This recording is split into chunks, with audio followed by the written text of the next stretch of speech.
नमस्कार। आकाशवाणी से प्रस्तुत है समाचार संध्या।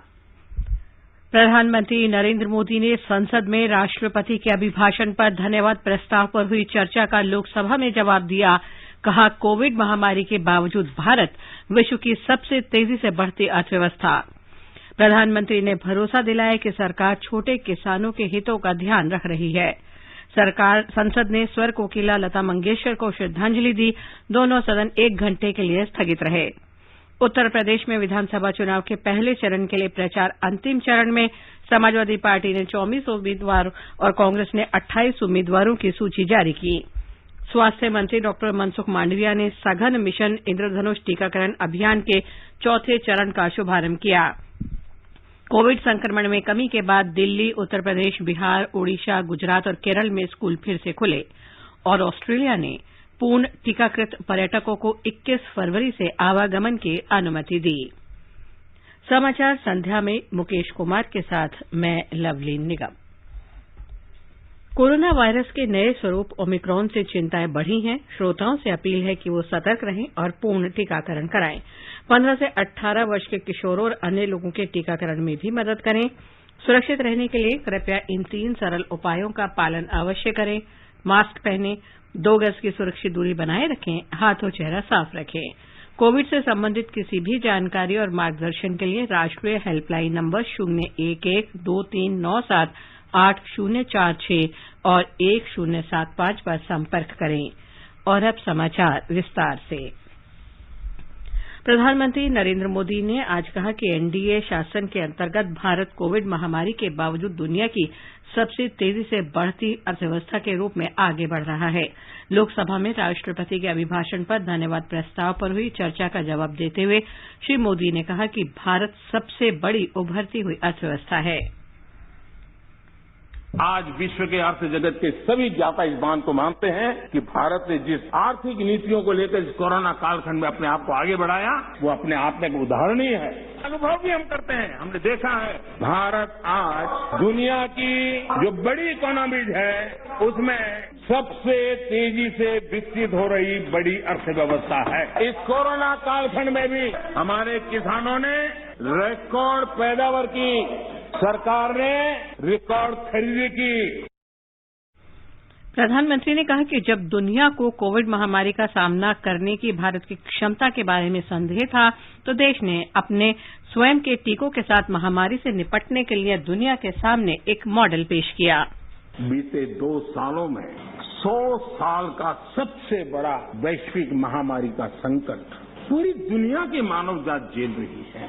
जिन्होंने भारत के अतीत के आधार पर ही भारत को समझने का प्रयास किया, उनको तो आशंका थी शायद ये भारत इतनी बड़ी लड़ाई नहीं लड़ पाएगा, भारत अपने आप को बचा नहीं पाएगा। लेकिन आज स्थिति क्या है? Made in India Covid vaccine दुनिया में सबसे प्रभावी है। आज भारत 100% पहली डोज इस लक्ष्य के निकट करीब करीब पहुंच रहा है। लगभग 80% सेकंड डोज उसका पड़ाव भी पूरा कर लिया है। श्री मोदी ने कहा कि कोविड महामारी से उत्पन्न चुनौतियों के बावजूद केंद्र ने किसानों को उर्वरकों की आपूर्ति सुनिश्चित की। उन्होंने दोहराया कि महामारी के दौरान सरकार के प्रभावी हस्तक्षेप की बदौलत किसानों ने रिकॉर्ड खाद्यान्न उत्पादन हासिल किया। उन्होंने कहा कि सरकार छोटे किसानों के हितों का ध्यान रख रही है। अगर किसानों को मजबूत बनाया जाएगा तो ग्रामीण अर्थव्यवस्था भी मजबूत होगी। प्रधानमंत्री ने विपक्ष पर मुंबई में प्रवासी मजदूरों को उनके मूल स्थानों पर जाने के लिए उकसाने का आरोप लगाया। हालांकि उन्हें घर के अंदर रखने के लिए लॉकडाउन लगाया गया था। प्रधानमंत्री ने दिल्ली में पार्टियों पर उन मजदूरों को अपने पैतृक गांवों में वापस जाने के लिए कहने का भी आरोप लगाया जो लॉकडाउन के मानदंडों के खिलाफ थे।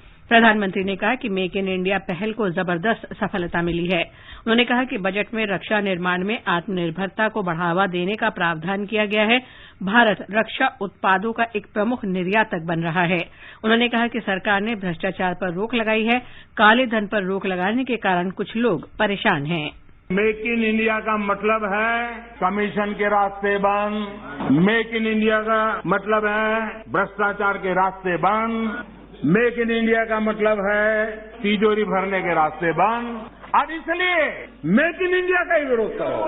भारत के लोगों के सामर्थ्य को नजरअंदाज करने का पाप देश के लघु उद्यमियों के सामर्थ्य का अपमान, देश के युवाओं का अपमान, देश की इनोवेटिव क्षमता का अपमान, देश में इस प्रकार का नकारात्मकता का, निराशा का वातावरण, खुद निराश हैं, खुद सफल नहीं हो पा रहे हैं, इसलिए देश को असफल होने करने के जो खेल चल रहे हैं उसके खिलाफ देश का नौजवान बहुत जाग चुका है।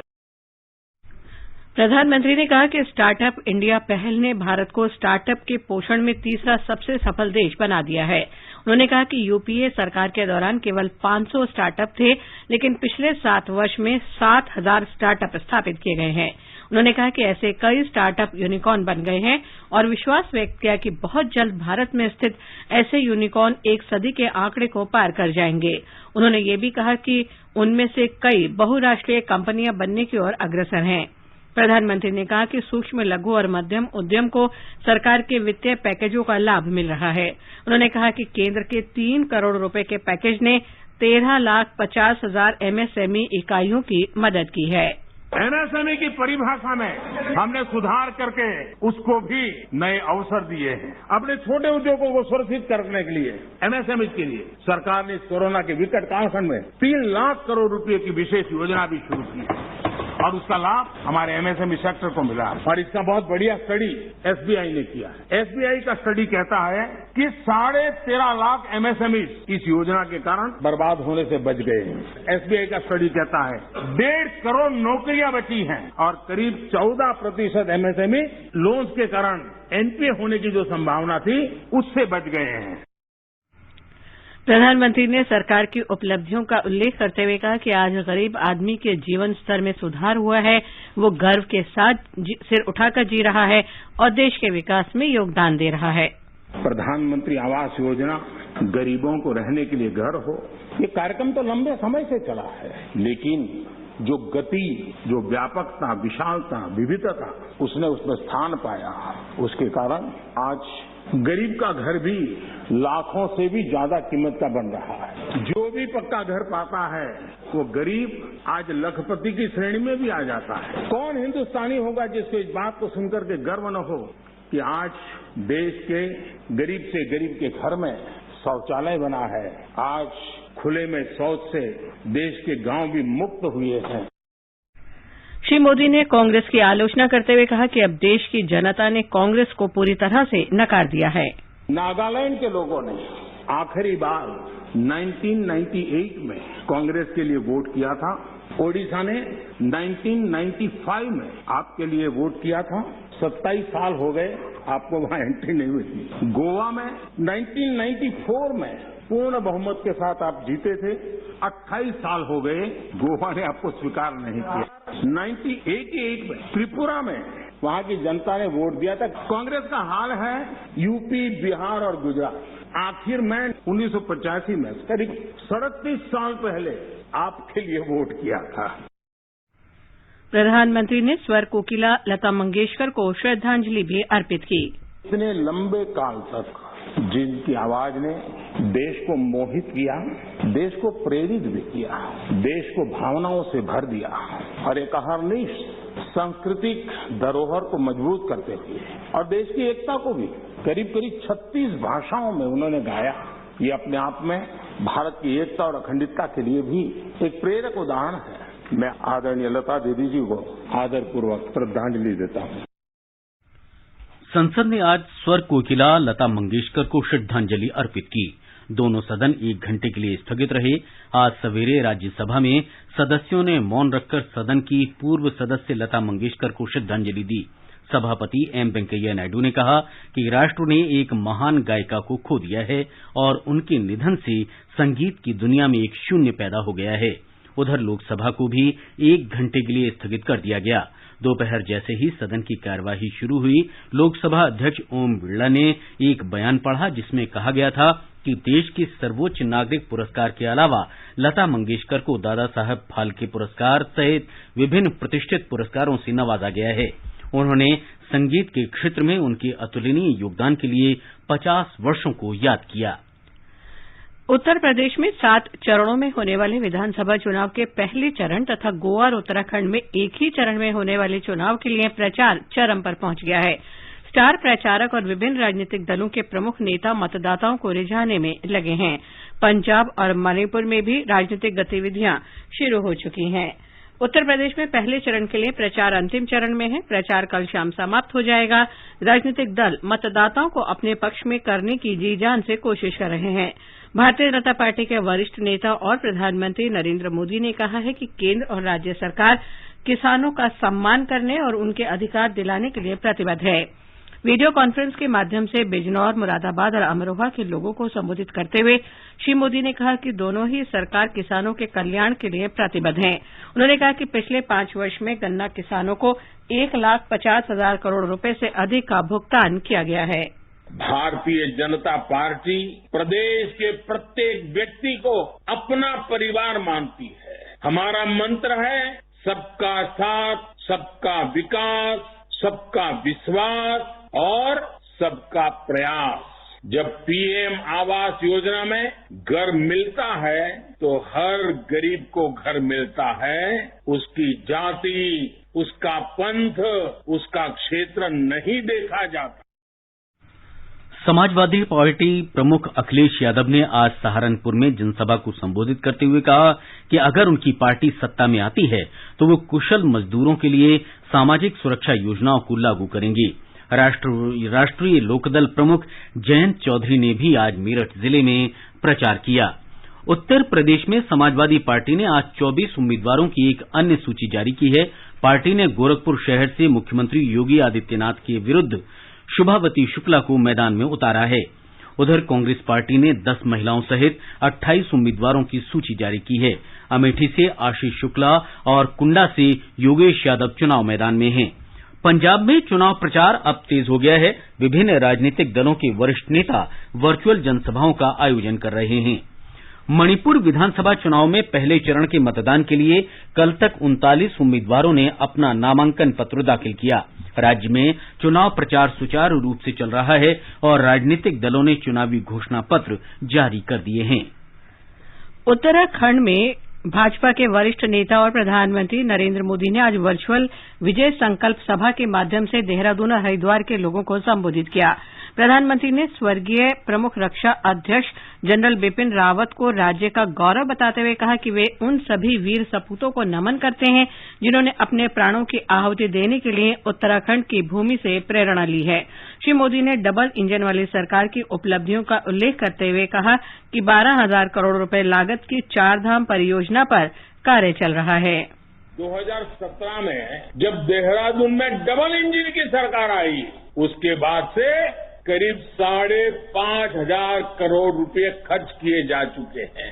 आप कल्पना कीजिए, ये ब्रेक लगाने वालों ने 4 करोड़ खर्चा और 2 इंजन लग गए तो 5,000 करोड़ लग गए। जल्द ही पहाड़ों पर रेल का ये बड़ा काम पूरा हो जाएगा। 5 पीढ़ी के इंतजार का सपनों को पूरा करने के लिए हम लगे हुए हैं। स्वास्थ्य मंत्री डॉक्टर मनसुख मांडविया ने देश में बच्चों और गर्भवती महिलाओं को गंभीर बीमारियों से बचाने के लिए आज नई दिल्ली में सघन मिशन इंद्रधनुष के 4थे चरण का शुभारंभ किया। ये देश में पूर्ण टीकाकरण के लिए एक विशेष अभियान है। श्री मांडविया ने कहा कि मिशन इंद्रधनुष से पूर्ण टीकाकरण को और गति मिलेगी। उन्होंने कहा कि अब तक बच्चों में टीकाकरण कवरेज बढ़कर 76% से अधिक हो गया है।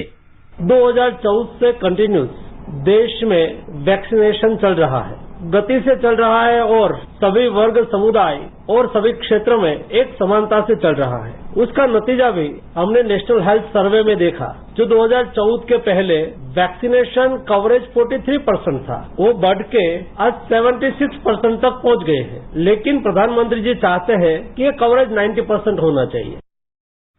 राष्ट्रव्यापी कोविड टीकाकरण अभियान के अंतर्गत अब तक देश में 169 करोड़ 63 लाख से अधिक टीके लगाए जा चुके हैं। कल 14,70,000 से अधिक टीके लगाए गए। इस दौरान कोविड के 83,876 नए रोगी सामने आए। इस समय देश में 11,08,938 लोगों का उपचार चल रहा है। स्वस्थ होने की दर 96.19% है। कल 1,99,054 मरीज स्वस्थ हुए। दिल्ली, उत्तर प्रदेश, बिहार, गुजरात, ओडिशा और केरल में आज से स्कूल खुल गए हैं। दिल्ली में पहले चरण में 9वीं से 12वीं तक की कक्षाएं ऑनलाइन और ऑफलाइन दोनों तरह से शुरू कर दी गई हैं। दूसरे चरण में नर्सरी से 8वीं तक की कक्षाएं 14 फरवरी से शुरू होंगी। उत्तर प्रदेश में भी 9वीं से 12वीं तक की कक्षाएं शुरू हो गई हैं। आज से ही कॉलेजों में भी कक्षाएं शुरू हो गई हैं। केरल में 10वीं से 12वीं तक की नियमित कक्षाएं फिर से शुरू हो गई हैं। ये समाचार हमारी वेबसाइट newsonair.com/hindi और हमारे mobile app news on AIR पर भी उपलब्ध हैं। बेटी बचाओ, बेटी पढ़ाओ, इसको निरंतर बल देना है और इसलिए उसके लिए एक सामाजिक सुरक्षा भी चाहिए। प्रधानमंत्री नरेंद्र मोदी के इसी विजन से मुमकिन हुई हमारी बेटियों के लिए सुकन्या समृद्धि योजना। आज ही डाकघर या बैंक जाकर सुकन्या समृद्धि खाता खोले और बिटिया के नाम 250 रूपए से लेकर 1.5 लाख रूपए तक सालाना जमा करते रहे। इस पर सरकार आयकर छूट के साथ ज्यादा ब्याज भी देती है। समय आने पर कुछ पैसा उच्च शिक्षा के लिए और बाकी शादी के समय निकाल सकते हैं। सुकन्या समृद्धि खाता, बेटियों के सर्वांगीण विकास का संकल्प। अधिक जानकारी के लिए राष्ट्रीय बचत संस्थान की वेबसाइट nsiindia.gov.in पर जाएं। बीड़ी सिगरेट का हर कश आपको नुकसान पहुंचाता है। धूम्रपान की वजह से आपके दिल तक खून ले जाने वाली मुख्य नसों में जहरीले पदार्थ भर जाते हैं, जिससे दिल का दौरा पड़ सकता है। धूम्रपान करने वालों के दिल में इस जहरीले पदार्थ की लगभग 1 चम्मच तक की मात्रा पाई गई है, वो भी सिर्फ 32 वर्ष की उम्र में। धूम्रपान जानलेवा है, इसे आज ही छोड़ें। भारत सरकार के स्वास्थ्य परिवार कल्याण मंत्रालय द्वारा जनहित में जारी। आगे बढ़ने से पहले मुख्य समाचारों पर एक नजर। प्रधानमंत्री नरेंद्र मोदी ने संसद में राष्ट्रपति के अभिभाषण पर धन्यवाद प्रस्ताव पर हुई चर्चा का लोकसभा में जवाब दिया। कहा, कोविड महामारी के बावजूद भारत विश्व की सबसे तेजी से बढ़ती अर्थव्यवस्था। प्रधानमंत्री ने भरोसा दिलाया कि सरकार छोटे किसानों के हितों का ध्यान रख रही है। संसद ने स्वर कोकिला लता मंगेशकर को श्रद्धांजलि अर्पित की। दोनों सदन 1 घंटे के लिए स्थगित रहे। उत्तर प्रदेश में विधानसभा चुनाव के पहले चरण के लिए प्रचार अंतिम चरण में। समाजवादी पार्टी ने 24 उम्मीदवारों और कांग्रेस ने 28 उम्मीदवारों की सूची जारी की। स्वास्थ्य मंत्री डॉक्टर मनसुख मांडविया ने सघन मिशन इंद्रधनुष टीकाकरण अभियान के 4थे चरण का शुभारंभ किया। कोविड संक्रमण में कमी के बाद दिल्ली, उत्तर प्रदेश, बिहार, ओडिशा, गुजरात और केरल में स्कूल फिर से खुले और ऑस्ट्रेलिया ने पूर्ण टीकाकृत पर्यटकों को 21 फरवरी से आवागमन की अनुमति दी। और अब प्रस्तुत है संसद में आज हुई कार्यवाही की समीक्षा। पहले लोकसभा, लेखक हैं पीटीआई भाषा के दीपक रंजन। संसद के दोनों सदनों में आज स्वर कोकिला लता मंगेशकर को श्रद्धांजलि देने के बाद उनके सम्मान में बैठक को 1 घंटे के लिए स्थगित किया गया। प्रधानमंत्री नरेंद्र मोदी ने आज लोकसभा में राष्ट्रपति अभिभाषण के धन्यवाद प्रस्ताव पर चर्चा का जवाब दिया। उन्होंने आलोचना को जीवंत लोकतंत्र का आभूषण और अंध विरोध को लोकतंत्र का अनादर बताते हुए कांग्रेस सहित कुछ विपक्षी दलों पर निशाना साधा और कहा कि बहुत से लोगों का कांटा 2014 में अटका हुआ है और उससे वे बाहर ही नहीं निकल पा रहे हैं, जिसका उन्हें नतीजा भुगतना पड़ रहा है। श्री मोदी ने कांग्रेस को आड़े हाथों लेते हुए कहा कि विपक्षी पार्टी को दशकों से अनेक राज्यों की जनता नकार चुकी है, लेकिन उसका अहंकार नहीं जाता और वो अब भी अंध विरोध में लगी है। प्रधानमंत्री ने कहा कि हम सब संस्कार से, व्यवहार से लोकतंत्र के लिए प्रतिबद्ध लोग हैं और आज से नहीं सदियों से हैं। आलोचना जीवंत लोकतंत्र का आभूषण है, लेकिन अंध विरोध लोकतंत्र का अनादर है। उन्होंने कहा कि दुर्भाग्य ये है कि आप में से बहुत से लोग ऐसे हैं जिनका कांटा 2014 में अटका हुआ है। प्रधानमंत्री ने कहा कि देश की जनता आपको पहचान गई है, कुछ लोग पहले पहचान गए और कुछ लोग अब पहचान रहे हैं और कुछ लोग आने वाले समय में पहचानने वाले हैं। श्री मोदी ने कहा कि आज मेड इन इंडिया कोविड टीका दुनिया में सबसे प्रभावी है। उन्होंने कहा कि आज भारत कोरोना रोधी टीके की पहली खुराक के 100% के लक्ष्य के निकट पहुंच रहा है और लगभग 80% दूसरी खुराक का पड़ाव भी पूरा कर लिया है। कुछ विपक्षी दलों पर निशाना साधते हुए प्रधानमंत्री ने कहा कि सदन इस बात का साक्षी है कि कोरोना महामारी से जो स्थितियां उत्पन्न हुई उससे निपटने के लिए भारत ने जो भी रणनीति बनाई उसे लेकर पहले दिन से क्या क्या नहीं कहा गया। मोदी ने स्वर कोकिला लता मंगेशकर को आज लोकसभा में श्रद्धांजलि देते हुए कहा कि उनकी आवाज ने देश को मोहित और प्रेरित किया तथा सांस्कृतिक धरोहर और एकता को मजबूत किया। त्रिपुरा राज्य के संबंध में कुछ समुदायों को अनुसूचित जनजातियों की सूची में शामिल करने के लिए संविधान अनुसूचित जनजाति आदेश 1950 में संशोधन करने वाला एक विधेयक लोकसभा में आज केंद्रीय जनजातीय मंत्री अर्जुन मुंडा ने संविधान अनुसूचित जनजाति आदेश संशोधन विधेयक 2022 पेश किया।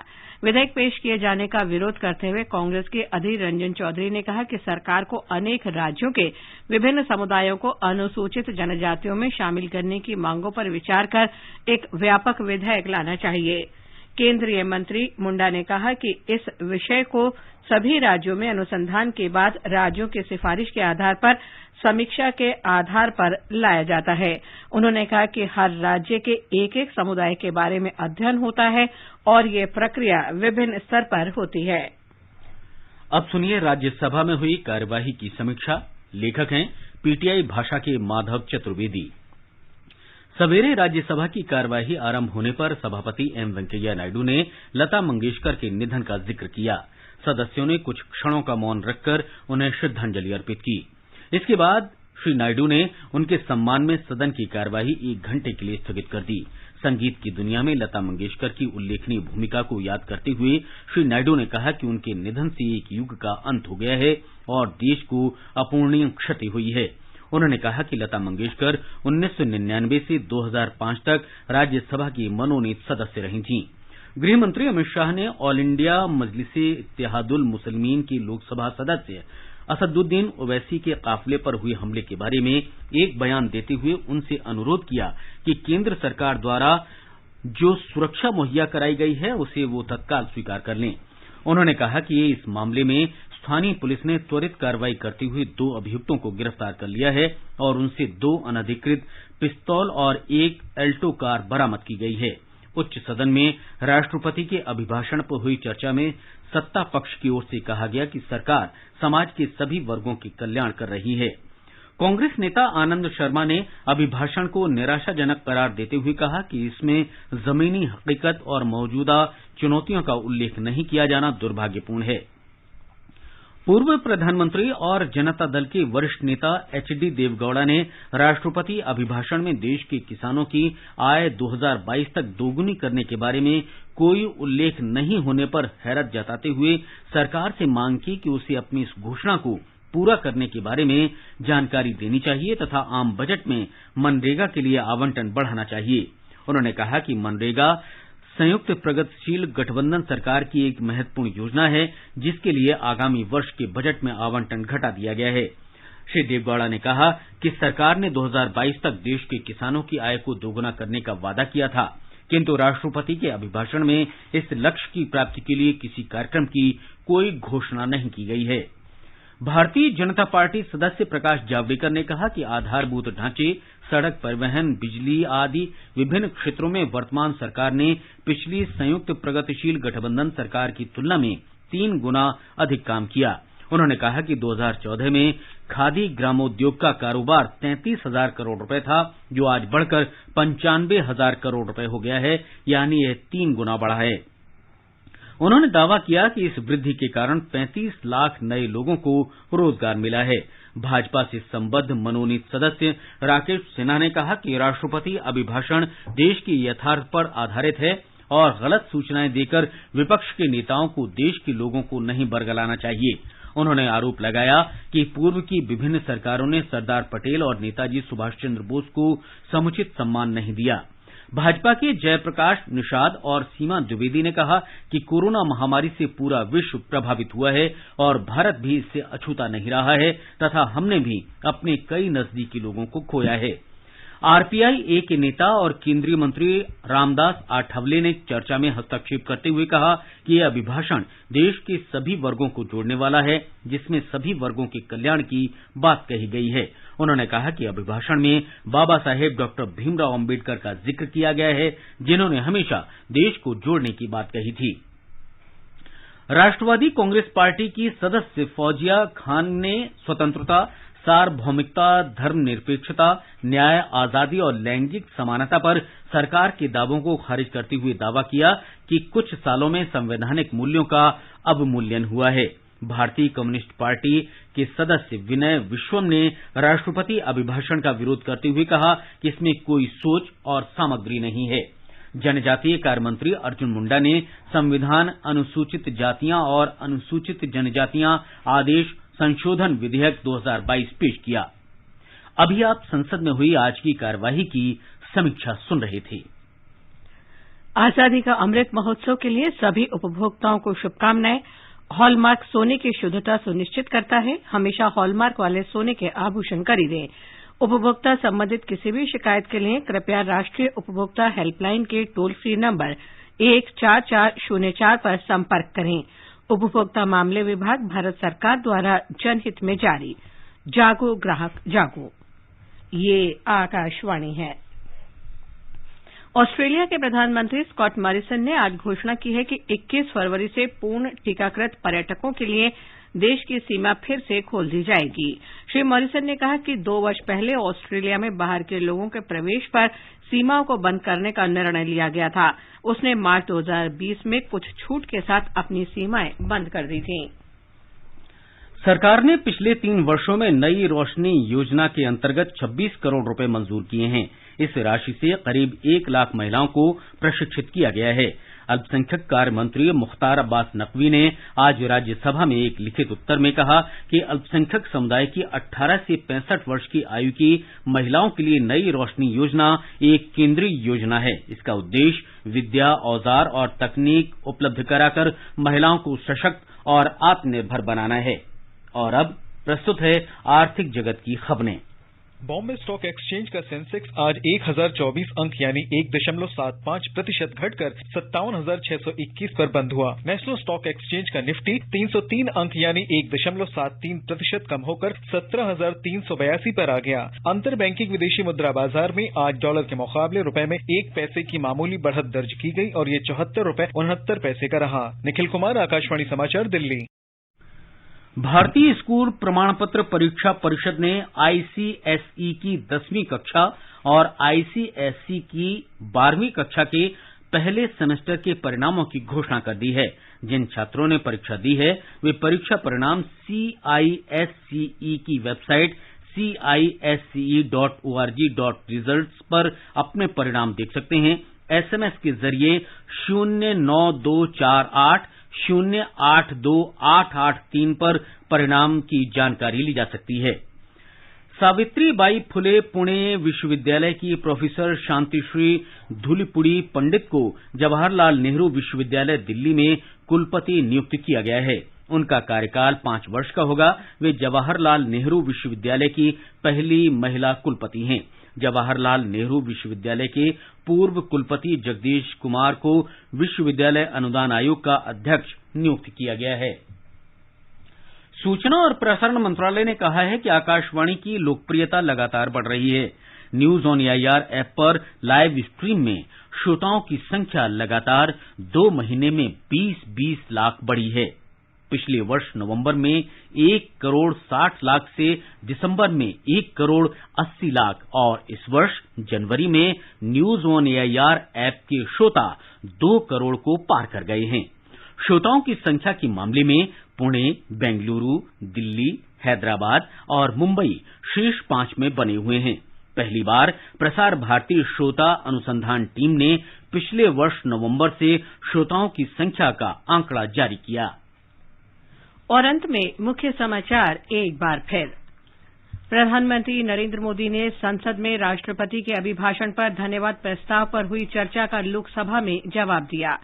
कहा, कोविड महामारी के बावजूद भारत विश्व की सबसे तेजी से बढ़ती अर्थव्यवस्था।